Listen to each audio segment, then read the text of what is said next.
Back in rating my rolling stock, I gave my old PRR P85s the only C rating in the video. I said that I would eventually dismantle or rebuild my worst models, and the time has come for the P85. As often happens, what started as a partial modification turned into a complete rebuild, perhaps a half upgrade, half side grade. I originally intended to tweak just the roof, which I liked the least, and the windows, which I liked the second least. I quickly discovered that any more complex window designs would require snot and therefore some internal structure. I more slowly discovered that some more complex roof designs would also cut into the cabin. With both of these features conspiring against the interior, I decided to remove it entirely and rebuild the car entirely. Subsequently, I got more overall detail, but I lost the interior, hence the upgrade and side grade. Also, compared to the more part and weight optimized original, the rebuild uses 50% more parts, going from 900 to over 1400, and it gains 30% more weight, going from 700 grams to over 900 grams. I couldn't actually tell how good the roof or windows would look in brick, so I only converted one of the two old P85s for now. This also lets me show both versions for the video. The global change in fluting texture probably stands out the most.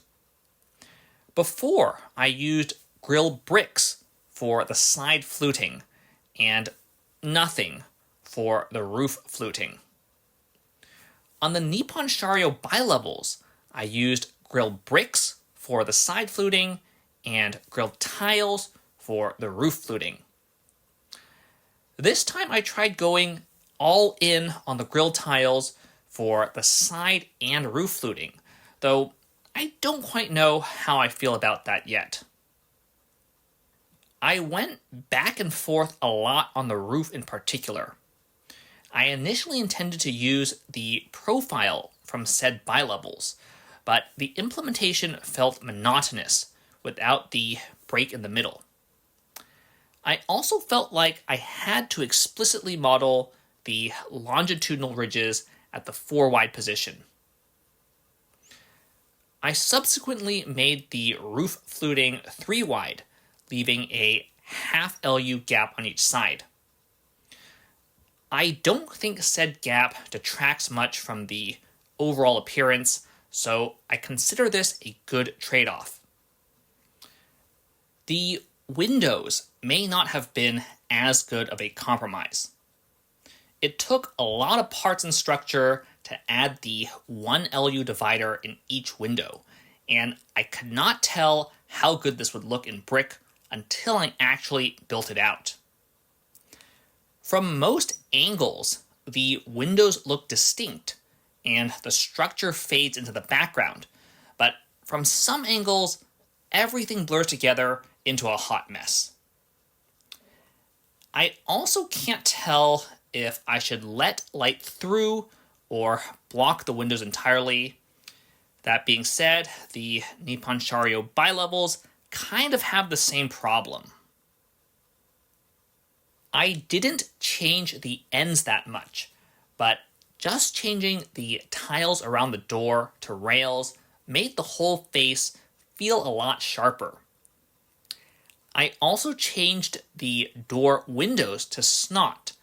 This felt more accurate than any of the official LEGO windows.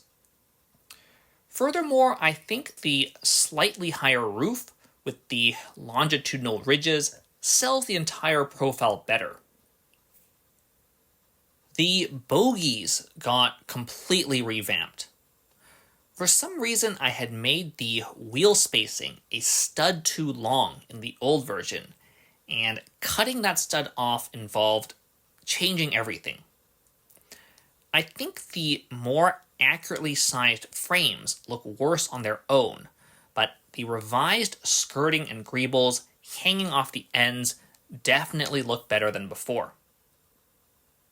The old car also seemed to have 2 studs missing from the entire length, even though I scaled both the new car and the old car the same way, slightly smaller than 1:48.